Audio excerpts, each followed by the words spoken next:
से मल्टीप्लाई करके, यहाँ पर देखिए मैंने मैग्नीट्यूड को बढ़ा दिया। कैसे बढ़ाया? 3 से मल्टीप्लाई करके। मैंने अभी थोड़ी देर ये पहले बोला कि किसी भी वेक्टर क्वांटिटी के मैग्नीट्यूड को हम लोग बढ़ा भी सकते हैं, कम भी कर सकते हैं।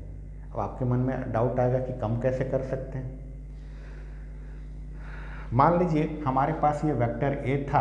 अब अगर मैं इसमें एक स्केलर हाफ से मल्टीप्लाई कर दूं, अगर मैं इसमें हाफ से मल्टीप्लाई कर दूं, तब ये हो जाएगा ऐसे। ऐसे का मतलब जितना बड़ा ये था उसका अब ये आधा हो गया।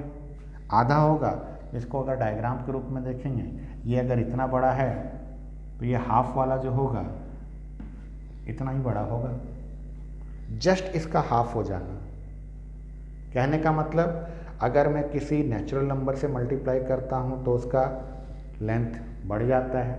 अगर मैं किसी फ्रैक्शन से मल्टीप्लाई करूँ, ऐसा फ्रैक्शन जिसमें न्यूमरेटर छोटा हो, डिनोमिनेटर बड़ा हो, न्यूमरेटर छोटा होना चाहिए, डिनोमिनेटर बड़ा होना चाहिए, ऐसे अगर किसी फ्रैक्शन से मैं उसमें मल्टीप्लाई कर दूं तो उसका लेंथ जो है कम हो जाता है। हाँ, लेकिन डायरेक्शन वही रहेगा जो ओरिजिनल वाले का डायरेक्शन था। हमारे ओरिजिनल वेक्टर का डायरेक्शन ऊपर की तरफ था, तो 3 से मल्टीप्लाई करने पर भी डायरेक्शन उसका वही ऊपर की तरफ ही रहेगा। हाफ से मल्टीप्लाई करने पर भी डायरेक्शन उसका ऊपर ही रहेगा। अब क्या होता है, हम जब किसी स्केलर से मल्टीप्लाई करते हैं किसी वेक्टर को, तो स्केलर से मल्टीप्लाई करके हमने देखिए उसके मैग्नीट्यूड को चेंज किया। मैग्नीट्यूड पहले जितना भी था उसका ये 3 टाइम्स हो गया। यहाँ पर ये मैग्नीट्यूड जितना भी था उसका ये आधा हो गया। हमने स्केलर से मल्टीप्लाई करके किसी भी वेक्टर के मैग्नीट्यूड को तो चेंज कर दिया। सवाल अब यहाँ पर एक आता है, सवाल मन में ये आता है कि क्या हम किसी स्केलर से किसी वेक्टर को मल्टीप्लाई करके उसके डायरेक्शन को भी चेंज कर सकते हैं क्या? मैग्नीट्यूड तो चेंज कर दिए, क्या हम उसके डायरेक्शन को चेंज कर सकते हैं? तो जवाब है जी हाँ। हम किसी स्केलर से किसी वेक्टर को मल्टीप्लाई करके उसके डायरेक्शन को चेंज कर सकते हैं। कैसे? अगर हम किसी वेक्टर में किसी निगेटिव नंबर से मल्टीप्लाई कर दें, किसी वेक्टर में अगर हम किसी निगेटिव नंबर से मल्टीप्लाई कर दें तो उसका डायरेक्शन जस्ट अपोजिट हो जाता है। जस्ट अपोजिट मतलब यहाँ से यहाँ तक, मान लीजिए कि ये ए था, ये बी था, हम यहाँ से इधर की तरफ गए थे तो इसको हमने वेक्टर ए बी कहा था। लेकिन वही अगर हम इधर से इधर की तरफ आते, इधर से इधर की तरफ आते तो इसको हम बी ए कहते। दोनों का मैग्नीट्यूड सेम है, दोनों की लंबाइयाँ सेम है, लेकिन दोनों के डायरेक्शन में फ़र्क है। पहली बार में ए से बी की तरफ है, दूसरी बार में बी से ए की तरफ है। तो डायरेक्शन अगर जस्ट अपोजिट होता है तो वो नेगेटिव डायरेक्शन माना जाता है। हमने यहाँ पर जो वेक्टर बताया था, इस वेक्टर का डायरेक्शन अगर ऊपर की तरफ बताया है तो जस्ट इसके डायरेक्शन को अगर पलट के बताना हो तो मुझे उसको माइनस से मल्टीप्लाई करना होगा। यानी यहाँ पर अगर मैं इसमें -1 से मल्टीप्लाई कर दूं तो -1 से मल्टीप्लाई करने पर ये इस तरह से दिखेगा। डायरेक्शन देखिए पहले ऊपर की तरफ था, नेगेटिव नंबर से मल्टीप्लाई करते ही डायरेक्शन जस्ट उसका अपोजिट हो जाता है। तो किसी भी वेक्टर में अगर मैं किसी नेगेटिव कांस्टेंट से मल्टीप्लाई कर दूं तो नेगेटिव कांस्टेंट से मल्टीप्लाई करने पर उसका डायरेक्शन चेंज हो सकता है। यहाँ पर 2 चीज़ें ध्यान देने वाली हैं। पहली चीज़, स्केलर से मल्टीप्लाई करके मैं किसी भी वेक्टर के मैग्नीट्यूड को चेंज कर सकता हूँ। दूसरी चीज़, मैं किसी स्केलर से मल्टीप्लाई करके वेक्टर के डायरेक्शन को भी बदल सकता हूँ। डायरेक्शन बदलने के लिए हमें किसी नेगेटिव नंबर से मल्टीप्लाई करना है, और नेगेटिव नंबर से मल्टीप्लाई करने पर डायरेक्शन ये नहीं कि जिधर मन उधर बना सकते हैं। डायरेक्शन नेगेटिव वाला होना चाहिए। नेगेटिव नंबर से मल्टीप्लाई करने पर डायरेक्शन जो है जस्ट अपोजिट हो जाएगा। मतलब नॉर्थ से साउथ की तरफ अगर जा रहे हैं, उत्तर से दक्षिण की तरफ अगर जा रहे हैं और हमने अगर किसी नेगेटिव नंबर से मल्टीप्लाई कर दिया तो डायरेक्शन जो है दक्षिण से उत्तर की तरफ हो जाएगा, साउथ से नॉर्थ की तरफ हो जाएगा। डायरेक्शन जस्ट पलट जाता है अगर हम किसी नेगेटिव नंबर से मल्टीप्लाई करें तो। ये तो हो गया multiplication of A vector by scalar, यानी किसी भी सदिश में जब हम किसी अदिश से गुणा करते हैं तो वो क्या होता है। यहाँ पर एक और चीज, टाइप्स ऑफ वेक्टर,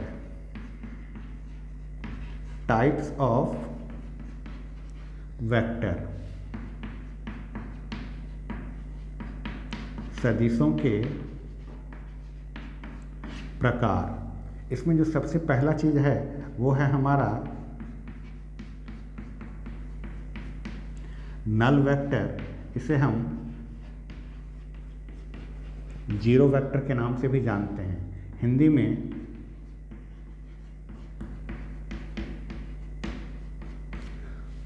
शून्य सदिश। क्या होता है ये? बहुत सिंपल सा चीज है, एक ऐसा वेक्टर जिसका मैग्नीट्यूड जीरो हो, एक ऐसा वेक्टर जिसका मैग्नीट्यूड जीरो हो उसे हम नल वेक्टर या जीरो वेक्टर कहते हैं। मैग्नीट्यूड जीरो होने का मतलब, मान लीजिए हम यहां से चलना चालू किए और यहीं के यहीं पर रुक गए, चले हम यहीं से और यहीं पर रुक गए, क्या डिस्प्लेसमेंट हुआ, विस्थापन हुआ? नहीं हुआ। जिस पॉइंट पर हम थे हम उसी पर अगर रुक गए तब ए वेक्टर जो होगा ये नल वेक्टर या जीरो वेक्टर कहलाएगा। अब बच्चों के मन में डाउट ये आता है कि सर वेक्टर अगर है तो वेक्टर में मैग्नीट्यूड और डायरेक्शन दोनों होता है। चलिए ये बात मेरे को समझ में आ गई कि हाँ साहब, जीरो वेक्टर जो होता है वो उस वेक्टर को कहते हैं जिसका मैग्नीट्यूड जीरो हो। डायरेक्शन के बारे में तो बात करो, डायरेक्शन कौन सा हो? ध्यान रखिएगा, जीरो वेक्टर का कोई डायरेक्शन नहीं होता। जीरो वेक्टर में कोई डायरेक्शन नहीं होता। क्यों नहीं होता? मैग्नीट्यूड ही जीरो है, डायरेक्शन लेके क्या करेंगे। जैसे फिजिक्स में बहुत सिंपल सा एग्जांपल आप लोगों ने पढ़ा होगा फोर्स का। मान लीजिए कि कोई ऑब्जेक्ट रखा हुआ है, ये एक प्लेन सरफेस है, इस प्लेन सरफेस पर यहाँ पर एक ऑब्जेक्ट रखा हुआ है। अब इस ऑब्जेक्ट पर अगर मैं इस डायरेक्शन में 5 न्यूटन का फोर्स अप्लाई करूँ,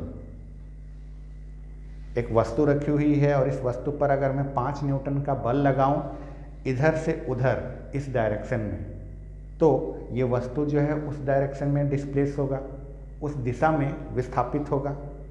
अगर यही फोर्स मैं इस डायरेक्शन से लगाया रहता, अगर यही वाला फोर्स मैं उधर से लगाया रहता तो ये वाला वस्तु जो है वो इधर जाता। अगर ये वाला 5 न्यूटन में ऊपर की तरफ लगाता तो ये वाला ऑब्जेक्ट ऊपर जाता। अब सोचिए, हमारे पास एक सरफेस है, इस सरफेस पर एक वस्तु रखा हुआ है और मैं अगर आपसे कहूं कि हम इस पर 0 न्यूटन का फोर्स लगा रहे हैं, 0 न्यूटन का फोर्स लगा रहे हैं। 0 न्यूटन का मतलब मैग्नीट्यूड तो वहाँ है ही नहीं। अब मैग्नीट्यूड है ही नहीं तो क्या ये ऑब्जेक्ट किधर भी हिलेगा? बिल्कुल नहीं हिलेगा।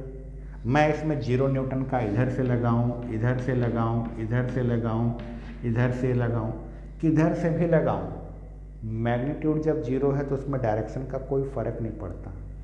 तो ध्यान रखिएगा, जीरो वेक्टर नल वेक्टर में, नल वेक्टर हम उसको कहते हैं जिसका मैग्नीट्यूड 0 हो और उसमें डायरेक्शन नहीं होता। जिस पॉइंट पर से हम चले थे अगर वापस उसी पॉइंट पर आ गए, मतलब वहीं के वहीं रह गए, चले ही नहीं, तो ऐसे वेक्टर को हम जीरो वेक्टर या नल वेक्टर कहते हैं। नल वेक्टर को सिंपली 0 लिखकर ऐसे लिख देंगे तो ये हमारा नल वेक्टर या जीरो वेक्टर बन जाएगा। या पॉइंट के रूप में अगर बता रहे हैं तो ए वेक्टर, या पॉइंट अगर हमारा बी है तो हम इसे जीरो वेक्टर के बताने के लिए बीबी वेक्टर। जब भी किसी वेक्टर नल वेक्टर को बताना हो, जीरो वेक्टर को बताना हो, तो हम उसे इस तरह से बताते हैं। आज की क्लास में बस इतना ही। नेक्स्ट क्लास में जब हम बात करेंगे तो नेक्स्ट क्लास जो है बहुत ही इंटरेस्टिंग होने वाली है, क्योंकि नेक्स्ट क्लास में हम वेक्टर अलजेब्रा के साथ साथ, चूँकि 12th क्लास के सिलेबस में आपके 2 चैप्टर्स ऐसे हैं जो साथ साथ पैरेलली चलेंगे। हैं दोनों चैप्टर अलग अलग, लेकिन साथ साथ हम पढ़ेंगे। तो कौन कौन से चैप्टर हैं? वेक्टर अलजेब्रा और 3 डायमेंशनल ज्योमेट्री। वेक्टर अलजेब्रा और 3D ये दोनों चैप्टर हम साथ में लेके चलने वाले हैं। साथ में लेके चलेंगे तो क्या है, समझने में बहुत ही आसानी से दोनों चैप्टर समझ में आएंगे। आज की क्लास बस यहीं तक। कल की क्लास में हम 3D कॉन्सेप्ट को लेकर उसके बारे में वेक्टर के ऊपर 3D में बात करने वाले हैं।